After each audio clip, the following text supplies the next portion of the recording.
చంద్రహాస్ అనే కుర్రోడు కాంట్రవర్సీ విన్నారు మీరు? వారి తండ్రి గారిని టార్గెట్ చేస్తూ కూడా మాట్లాడేస్తున్నారు. ఇది మితిమీరిన తనంతో నడిచి తెలియని వాళ్ళు అనుకుంటారు అది నిజంగా పాటేమో, ఆ పాటకి సాహిత్యం ఒక రచయిత రాసేయడమో, తెలుగు సినిమా సాహిత్యం ఇంత దిగజారిందా, మాకు తెలియదు, మాకు సంబంధం లేదు అని మాట్లాడుతున్నారు. కానీ అందరికీ తెలిసి కాన్షియస్గానే జరిగింది ఆ కార్యక్రమం. సినిమాకి ప్లస్ మైనస్? సినిమాలు ఏమీ లేక ఇలాంటి వివాదాలు క్రియేట్ చేస్తున్నారు. ఆడియన్స్ని థియేటర్కి రప్పించడానికి చాలా నిజాయితీతో ప్రయత్నం చేస్తే తప్ప కుదరని వ్యవహారం ఉంది. ఇప్పుడు నాకు ఒకటి అనిపించింది, అక్కడ ఆది సాయి కుమార్ ఉన్నారు ఆ రోజు. ఎన్ని సినిమాలో పరాజయం తర్వాత మొన్న హిట్ వచ్చింది. అవును, దానికోసం ఆయన ఇట్లాంటి స్టంట్స్ ఏం పడలేదు కదా. ఇప్పుడు అక్కడ దాకా ఎందుకు నారీ నారీ నడుమ మురారి ప్రమోషన్స్లో సర్వానంద్ కూడా జెంటిల్గా హంబుల్గానే జనాలకి చెప్పుకున్నాడు కదా. భరద్వాజ గారు, ఇప్పుడు ఈ చంద్రహాస్ అనే కుర్రోడు కాంట్రవర్సీ విన్నారు మీరు?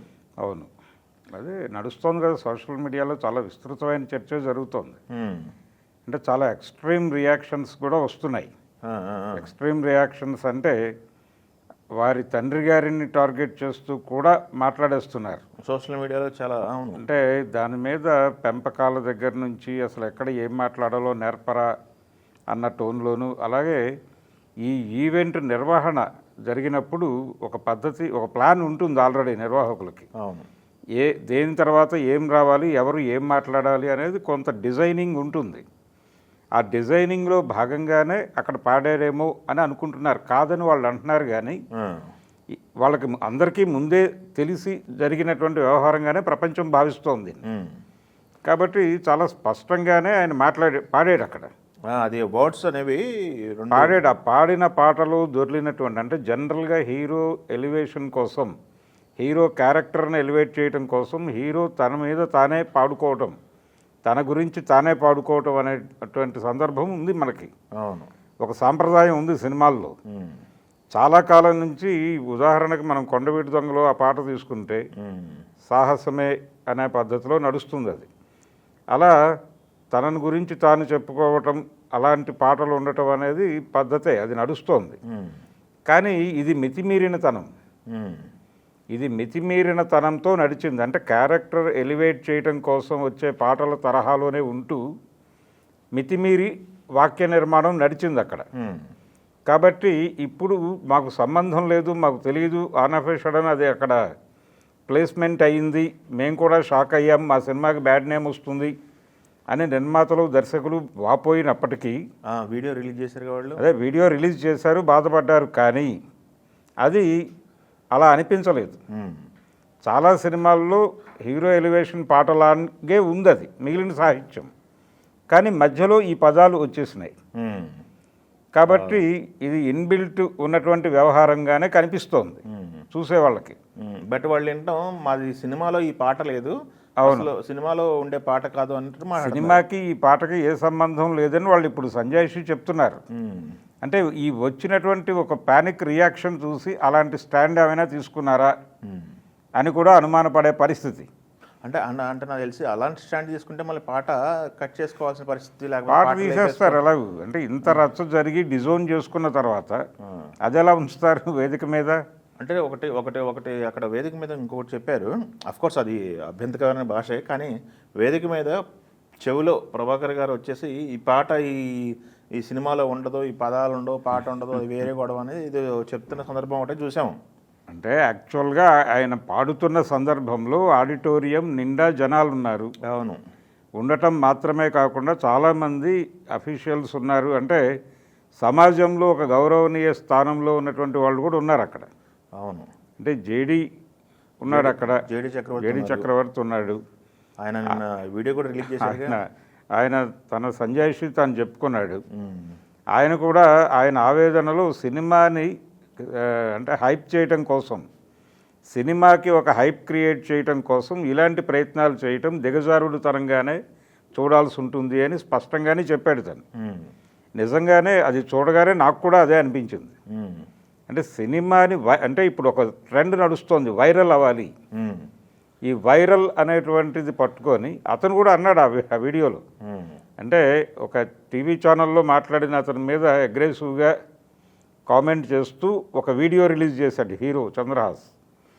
ఆ వీడియోలో అతను అన్న మాట ఏంటంటే తన ఆర్గ్యుమెంట్ని జస్టిఫై చేసుకుంటూ అతను ఏమన్నాడంటే, నా లైఫ్లో నా చిన్నతనం నుంచి నా బ్రాటప్లో చాలామంది నన్ను అనేక బూతులు తిట్టారు అన్నాడు. అంటే బూతులు తిడితే తిట్టుండొచ్చండి, మీరు ఎవరితో మాట్లాడుతున్నారో ఆ ఆడిటోరియం వాళ్ళతో మీకు సమస్య ఏం లేదు కదా. లేకపోతే మీరు ఆ సినిమాలో చేస్తున్న క్యారెక్టర్ అలాంటిది అయినప్పటికీ మీరు ఒక ఆడిటోరియంకి చెప్తున్నారు అనే సెన్స్లోనే అక్కడ కూడా సాహిత్యం ఉండాలి. ఆగ్రహ ప్రకటన చేయటం వేరు, మిమ్మల్ని తిట్టిన వాళ్ళ మీద మీరు ఆగ్రహ ప్రకటన చేయటం సభ్య భాషలో కూడా చేయవచ్చు. అలాగే బూతు అనేదానికి ఒక విలువ ఉంది. విలువ అంటే లాంగ్వేజ్ పరంగా ఒక ఎమోషన్ తాలూకా లాంగ్వేజ్ అది అనుకుంటే, ఒక కంట్రోల్ చేసుకోలేనటువంటి ఎమోషన్లో ఆ భాష వాడటం అనేది కొంతమేరకు జస్టిఫై అవుతుందేమో, కానీ ఇది కాదు, ఇది సందర్భం కాదు. అంటే అందరూ ఇప్పుడు కొంతమంది తెలియని వాళ్ళు, తెలిసిన వాళ్ళకి అక్కడ ఏం జరిగింది తెలియని వాళ్ళు అనుకుంటారు అది నిజంగా పాటేమో, ఆ పాటకి సాహిత్యం ఒక రచయిత రాశాడేమో, అది ఈయన పాడాడేమో. లేదు, ఇప్పుడు తెలుగు సినిమా సాహిత్యం ఇంత దిగజారిందా, ఇంత చర్చ జరిగినప్పటికీ సోషల్ మీడియాలో కానీ బయట కానీ ప్రపంచం మొత్తం అనుకుంటున్న మాట ఏంటంటే, అది మీరన్నట్టుగా రాసి దాన్ని అతనితో పాడించారు, వేదిక మీద పాడతాడు అనే విషయం అందరికీ తెలుసు. ఇప్పుడు అందరూ తప్పుకుంటున్నారు కానీ సీన్లో నుంచి, మాకు తెలియదు, మాకు సంబంధం లేదు అని మాట్లాడుతున్నారు. కానీ అందరికీ తెలిసి కాన్షియస్గానే జరిగింది ఆ కార్యక్రమం. కావాలని సినిమా హైప్ కోసం చేశారంట. సినిమా హైప్ కోసం జరిగింది. ఇప్పుడు జేడి చక్రవర్తి మాట్లాడిన దానిలో కూడా ఆ మాట దొర్లింది. అంటే సినిమాకి ఒక హైప్ క్రియేట్ చేయడం కోసం ఇలాంటి పనులు చేయటం దిగజారుడుతనంగానే భావించాల్సి ఉంటుంది అన్నాడు అతను. అలాగే తను ఇచ్చిన సమాధానంలో జస్టిఫై చేసుకోవడానికి చెప్పిన మాటలు కూడా ఏమాత్రము సబబు కాదు. అంటే అతను చెప్పింది ఏంటంటే, నన్ను విపరీతంగా ట్రోల్ చేశారు, నన్ను మేం చేశారు, నన్ను ఎంత తిట్టినా నేను పడ్డాను అని ఆయన. తను ఇప్పుడు పడటం ఓకే, అంటే ఇప్పుడు పడటం నన్ను అంటున్నారు, నా ప్రొడ్యూసర్లను అంటున్నారు, మా డైరెక్టర్ని అంటున్నారు, నాకు ఈ సినిమా ఇచ్చినటువంటి వాళ్ళందరినీ హర్ట్ చేస్తున్నారు, ఇది తప్పు కదా, అంటే నా కెరియర్ని మీరు నాశనం చేస్తున్నారు అని దాడి చేస్తున్నాడు అతను. అంటే మీరు అలా పాడటం సబబు అనుకుంటున్నారా? మీరు ఆ రోజే ఆ క్షణమే నేను ఆ పని తప్పు చేశాను అని కనుక మీరు మాట్లాడేసి ఉంటే, పైగా అతను వార్నింగ్ ఇస్తున్నాడు ఆ మాట్లాడిన అతనికి, 24 గంటల్లో నీ సంజాయిషి రాకపోతే అని ఒక వార్నింగ్ కూడా ఇచ్చేశాడు ఆ వీడియోలో. ఇది ప్రమాదకరమైన ధోరణి కదా. అంటే రెచ్చగొట్టడం. ఎందుకు జరుగుతున్నాయి ఈ మాటలు? వేదిక మీద ఆ మాటలు కానీ బయట వీడియోలో ఈ మాటలు కానీ ఎందుకు దొరికాయి? వైరల్గా మారాలి. వైరల్గా కనీసం అంటే ఇప్పుడు ఎలా తయారైందంటే ప్రపంచం, జన్మెత్తిన తర్వాత కనీసం గూగుల్లో నీకంటూ 4 పేజీలు ఉండాలి కదా అనే పరిస్థితికి వచ్చింది. దాంతో ఈ వైరల్ అనేటువంటి జాడ్యం పట్టి ఆ వైరల్ కోసం మాట్లాడుతున్నటువంటి, క్రియేట్ చేస్తున్నటువంటి ఒక రకమైన చెత్త ఇదంతా. ఇది పైగా దీనికి ఒక జస్టిఫికేషన్ డైలాగ్ ఇంకొకళ్ళు అయితే ఇంకో మాట చెప్పుండేవాళ్ళు. అంటే సాహిత్యంలో కూడా బూత్ ఉంది అని మాట్లాడుతున్నారు కొంతమంది. సాహిత్యంలో బూత్, ఇప్పుడు శ్రీశ్రీ గారు కూడా బూత్ వాడాడు ఒక కవితలో. ఆయన కొంపల జనార్దన్ రావుకి నివాళి అర్పిస్తూ రాసినటువంటి దానిలో దొంగ అసలే మసలై ధూర్తలోకంలో అని రాశాడు. అది ఒక ఆగ్రహ ప్రకటనలో భాగంగా వ్యవస్థ మీద ఆయనకున్న ఆగ్రహాన్ని ప్రకటిస్తూ వాడినటువంటి పదం. దాని మీద కూడా బోల్డ్ క్రిటిసిజం నడిచింది. మీరు ఆ మాట వాడేటప్పుడు పర్టికులర్గా మహిళా జాతిని కించపరిచారు అని ఆయన మీద చాలా క్రిటిసిజం వచ్చింది. అప్పటి నుంచి ఇప్పటి వరకు నడుస్తోంది ఆ చర్చ. అయితే దానికి ఆయన పద్ధతిలో ఆయన చెప్పుకున్నాడు, వివరణ ఇచ్చుకున్నాడు. అంతే తప్ప ఇలా వీడియో చేయలే, ఇలా మాట్లాడలేదు. అంటే వేదికల మీద ఈ మధ్యకాలంలో ఇలాంటి పదజాలం నడుస్తోంది. కొంతమంది కాన్షియస్గాను అన్కాన్షియస్గాను మాట్లాడేస్తున్నారు. అలాగే వెబ్ సిరీసుల్లో దొరుకుతోంది ఈ భాష. అవును, మనం వెంకటేష్ గారు కూడా ఈ లాంగ్వేజ్ గొడవ మీద ఆయన వివాదాస్పదం అయ్యాడు ఆ మధ్య. రానా నాయుడు వెబ్ సిరీస్లో ఆయన పాల్గొన్న సందర్భంగా ఆయన వాడిన పదజాలం మీద చాలా క్రిటిసిజం నడిచింది బయట. మీ ఇమేజ్ ఏమిటి అంటే, మీరున్నారని చెప్పి డ్రాయింగ్ రూమ్లో ఇది పెడితే, అంటే జనరల్గా ఓటీటీ ప్లాట్ఫామ్ మీద టెలికాస్ట్ అయ్యే వాటికి ఒక పరిమితి ఉంటుంది. అది ఎవరికి వాడి ఫోన్లో వాడు కన్జ్యూమ్ చేసుకుంటాడు వాడి టైంలో. కాబట్టి ఆ వారి పర్సనల్ స్పేసుల్లో కన్జ్యూమ్ చేసే దానిలో ఏదున్నా పర్వాలేదులే, ఒక కామన్ ఏరియాలో మాత్రమే ఇలాంటివి ఉండకూడదు అనేది ఒక పద్ధతి. అందుకని సినిమాలకు సెన్సార్ ఉంది కానీ దానికి లేదు. అదే అసలు సినిమాలకు కూడా సెన్సార్ తీసేయాలనేటువంటి ఒక డిమాండ్ ఉంది మన దగ్గర. అంటే సెన్సార్ మిస్యూజ్ అవుతోంది, అది పొలిటికల్ గెయిన్స్ కోసం, అంటే రాజకీయ ప్రయోజనాల కోసం దాన్ని మిస్యూజ్ చేస్తున్నారు కాబట్టి ఆ వ్యవస్థను తీసేయాలి అని ఒక డిమాండ్ ఉంది. అయితే అది పక్కన పెట్టేస్తే బూతుకు సంబంధించి, వాడకానికి సంబంధించి అక్కడ సెన్సార్ లేదు, మీరు లైఫ్లో ఉన్నటువంటి లాంగ్వేజే మాట్లాడుతున్నారు.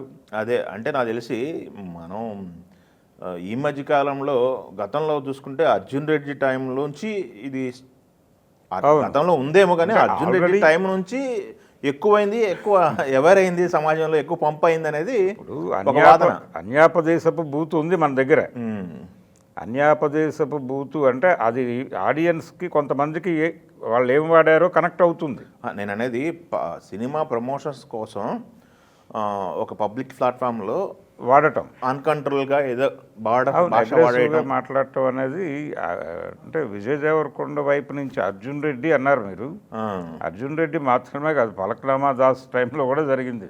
అదే దాని తర్వాతే కదా అన్నీ అక్కడి నుంచి కనిపిస్తోంది విజిబుల్గా. ఈ మధ్య కూడా ఒక సినిమా వేదిక మీద ఇలాంటి పదాలు కొన్ని దొరికినాయి, ఎక్స్టెంట్కి వెళ్తున్నారు. ఈ వెళ్ళే క్రమంలో పైగా ఒక ఫీమేల్ ఆర్టిస్ట్ కూడా ఇలా మాట్లాడేసినటువంటి ఒక విచిత్రమైన సందర్భం దొరికింది. ఇది ప్రమాదకరమైనటువంటి ట్రెండ్. మీరు మాట్లాడిన కంటెంట్ని మీరు జనాల్లోకి పుష్ చేస్తారు, యూట్యూబ్ ద్వారా జనాల్లోకి పంప్ చేసినప్పుడు దాన్ని కన్జ్యూమ్ చేసేవాళ్ళు రకరకాల వయసుల వాళ్ళు ఉంటారు, రకరకాల జనరల్స్ వాళ్ళు ఉంటారు. వాళ్ళు కన్జ్యూమ్ చేసేటప్పుడు గాయపడితే ఏమిటి పరిస్థితి? ఇది కదా మనం ఈ మధ్యకాలంలో చూసాం. ఒక సినిమాకి సంబంధించి ఆ సినిమాకి సంబంధం లేని ఒక వివాదం ఆ సినిమాని ఇబ్బంది పెట్టింది. దండోరా సినిమాకి సంబంధించి ఆ సినిమా ప్రీ రిలీజ్ ఈవెంట్లో ఆ సినిమాకి సంబంధం లేని ఒక ఆర్గ్యుమెంట్ దొర్లి దాని మీద బయట డిస్కషన్ జరిగి దాని ఎఫెక్ట్ సినిమా మీద పడిందేమో అని ఆ దర్శకుడు ఆందోళన బహిరంగంగా వ్యక్తం చేసే పరిస్థితి వచ్చింది. కాబట్టి ఎందుకు ఇలాంటి వివాదాలు క్రియేట్ చేయటం వల్ల లబ్ధి పొందటం అనేది జరగటం లేదనేది అర్థమవుతూనే ఉంది. సో అది వేరు. ఇప్పుడు ఇంకొక వింత వాదన ఏంటంటే, వింత వాదన ఇది నా ఒపీనియన్ కాదు, అంటే అది సినిమా ఉందని, ఆ సినిమాకు ఒక హీరో ఉన్నాడని బయట ప్రపంచానికి ఎక్కువ తెలియదు, ఈ వార్త వల్ల అసలు ముందు మూలాల్లోకి వెళ్ళిపోయి ఉనికి అనేది ఒక వాదన వినపడుతుంది. అదే ఉనికి చాటుకోవటానికి ప్రయత్నం చేస్తున్నారు. ఈ ఉనికితో పాటు వైరల్, ఆ వైరల్ అనే మాట అతను వాడాడు ఆ వీడియోలో. ఆ హీరో అతను వార్నింగ్ కాల్ ఇస్తూ చేసినటువంటి వీడియోలో చాలా స్పష్టంగానే ఆల్రెడీ మా ప్రోగ్రాం వైరల్ అయిపోయింది, ఈ వైరల్ అవటాన్ని తట్టుకోలేక మీరు అందరూ ఈ దాడి చేస్తున్నారు అన్నాడు అతను. అంటే ఇంటెన్షనల్గా వైరల్ చేయటం కోసమే అది పాడారు అనేది అతనే చెప్పకనే చెప్పుకున్నాడు. అంటే జనరల్గా సినిమాల్లో బూతులు లేవా అంటే ద్వంద్వార్థపు మాటలు ఉండేవి గతంలో. ఇప్పుడు ప్రేమ్నగర్ సినిమాలో రాజబాబుకి కేవీ చలంకి మధ్య జరిగిన సంభాషణలు చాలా అభ్యంతరకరంగానే ఉంటాయి, కానీ అవి అందులో వాడిన పదాలు అభ్యంతరం కాదు, వాటి ద్వారా వాళ్ళు జనాలకి కన్వే చేసిన సెన్స్ తప్పు. ఆ వివాదం ఉంది అంతే తప్ప స్ట్రైట్ అవే ఈ పదాలు వాడటం అనేది లేదు. కానీ ఓటీటీల్లో వాడుక భాష వాడుతున్నాం అనే సెన్స్లో వాళ్ళు అక్కడ క్యారీ చేస్తున్నారు. దాని ప్రభావం ఆడియన్స్ మీద ఓటీటీల ప్రభావం ఉంది కాబట్టి మనం థియేటర్లో వాడితే తప్పేమిటి? ఇప్పుడు ఇది ఈ కుర్రోడి పైన ఒక కేసు ఫైల్ అయింది, మాదాపూర్లో కేసు పెట్టారు. అశోక్ ఒక కేసు, ఇంకొక దగ్గర ఇంకొక కేసు ఏదో అయినట్టుంది. తను కూడా కేసులు అన్నాడు నన్ను వీడియోలో. అవును, 24 గంటల్లో కనుక నీకు ఉందిరా ఆయన మాట్లాడి. ఓకే, అదే అయితే ఇది ఇప్పుడు సినిమాకి ప్లస్ మైనస్ అనేది ఒక డిస్కషన్ మొదలైంది. మళ్ళీ ఇంత జరిగిన తర్వాత సినిమా చూడటానికి ఆడియన్స్ మీరు లోపలికి వెళ్తారా, ధైర్యం చేస్తారా అన్నాడు. ధైర్యం చేస్తారా అంటే ఖచ్చితంగా ఒక తరహా కంటెంట్, అంటే సినిమాలు ఏమీ లేక ఇలాంటి వివాదాలు క్రియేట్ చేస్తున్నారు, మీరు అన్నట్టుగా సినిమాకి ఒక హైప్ క్రియేట్ చేయడం కోసం జేడీ చక్రవర్తి కూడా అన్నాడు ఆ మాట. కాబట్టి ఇది కేవలం హైప్కు సంబంధించిన యుద్ధమే. ప్రమోట్ చేయటం ద్వారా, సినిమాని పుష్ చేయటం ద్వారా జనాల్ని థియేటర్కి రాబట్టుతున్నారు వీళ్ళు. థియేటర్లోకి వెళ్ళిన తర్వాత కష్టాలు పాలయ్యేది మనమే కదా అనే స్పృహతో ఉంటున్నారు. అసలు ఆడియన్స్ని థియేటర్కి రప్పించడానికి చాలా నిజాయితీతో ప్రయత్నం చేస్తే తప్ప కుదరని వ్యవహారం ఉంది ఇప్పుడు. గతంలో లాగా లేరు ప్రేక్షకులు. కాబట్టి వీళ్ళు ఓటీటీకి వెళ్ళటం లేదు, థియేటర్కి వెళ్ళటం లేదు. వీళ్ళు పైరసీ చూడటానికి ఇష్టపడుతున్నారు. ఇటువంటి స్థాయిలో ప్రేక్షకులు ఉన్నప్పుడు, ఇటువంటి సిచ్యువేషన్లో జనాలు ఉన్నప్పుడు మీరు నిజాయితీగా వాళ్ళని థియేటర్లకు రప్పించడానికి ప్రయత్నం చేయాలి. ఆ నిజాయితీకి వచ్చే స్పందన డెఫినెట్గా బాగుంటుంది. ఇలాంటి విచిత్ర చేష్టలు చేయటం ద్వారా జనాల్లో వైరల్ కావాలి. ఈ వైరల్ అనేటువంటి పదంలోనే ఇబ్బంది ఉంది. నాకు ఒకటి అనిపించింది, అక్కడ ఆది సాయి కుమార్ ఉన్నారు ఆ రోజు, కానీ అతను ఎన్ని సినిమాలు పరాజయం తర్వాత మొన్న హిట్ వచ్చింది. అవును, దానికోసం ఆయన ఇట్లాంటి స్టంట్స్ ఏం పడలేదు కదా. అవును, ఎవరు ఎన్ని సంవత్సరాలైనా ఇట్లాంటి స్టంట్స్ పడలేదు కదా. అంటే ఎవరైనా సరే ఒక నిజాయితీతో కూడినటువంటి ప్రయత్నం మాది కాబట్టి డెఫినెట్గా మీకు ఒక సక్సెస్ఫుల్, అంటే మేము చాలా ఒక జెన్యూన్ కంటెంట్ని ఇస్తున్నాం. ఇప్పుడు అక్కడ దాకా ఎందుకు నారీ నడుమ మురారి ప్రమోషన్స్లో అవును శర్వానంద్ కూడా జెంటిల్గా హంబుల్గానే జనాలకి చెప్పుకున్నాడు కదా. అవును, తన ఆవేదన, తన కష్టం అవన్నీ చెప్పుకోవడం ద్వారా ఆ నిజాయితీ జనాలకి కనెక్ట్ అయ్యి థియేటర్ వైపు మూవ్ అయ్యారు. అది పద్ధతి. అంతే తప్ప ఏదో వైరల్ చేసి సినిమాని జనంలోకి పుష్ చేసి తద్వారా జనాలు థియేటర్కి వస్తారు, ఈ గొడవ జరగటం వల్లనే ఈ సినిమా గురించి ప్రపంచానికి తెలిసింది అని అనుకుంటున్నారు. ఇప్పుడు జనాలు పరిస్థితి ఎలా వచ్చిందంటే ఆ సినిమా పేరు ఉచ్చరించడానికి కూడా ఇబ్బంది పడే పరిస్థితి వచ్చింది. వచ్చి నెమ్మదిగా అదేదో బూతుపాట దాని మీద చర్చ జరుగుతోంది, మరీ బరి తెగించేసి ఒక సెక్షన్ ఏమో అసలు తెలుగు సినిమాయే బరి తెగించేసింది, అసలు తెలుగు సినిమాలు చూడకపోవటం అంత పుణ్యం లేదు అన్న ధోరణిలో ఒక సెక్షన్ మాట్లాడేస్తుంది. అది వాళ్ళకి ఇబ్బందే. అంటే ఒక సెక్షన్ ఆఫ్, అంటే ఇప్పుడు సినిమాని పాజిటివ్గా అర్థం చేసుకునే బ్యాచ్ కూడా దూరం అయింది దీనికి. సినిమాని నెగిటివ్గా చూసే వాళ్ళని అసలు దూరం కొట్టింది. అదే ఇప్పుడు అలా ఈ సినిమా ఏ విధమైన ఫలితాన్ని సాధించదు దీని ద్వారా. ఇప్పటికైనా వాళ్ళు యూనిట్గా ప్రెస్ మీట్ పెట్టి ఇప్పటి వరకు జరిగినటువంటి గందరగోళము, బయట నుంచి వస్తున్న రియాక్షన్స్కి కొంచెం హంబుల్ రియాక్షన్ ఏదైనా ఇస్తే కొంతమేరకు ఈ డ్యామేజ్ని కంట్రోల్ చేసేటువంటి అవకాశం ఉంటుంది.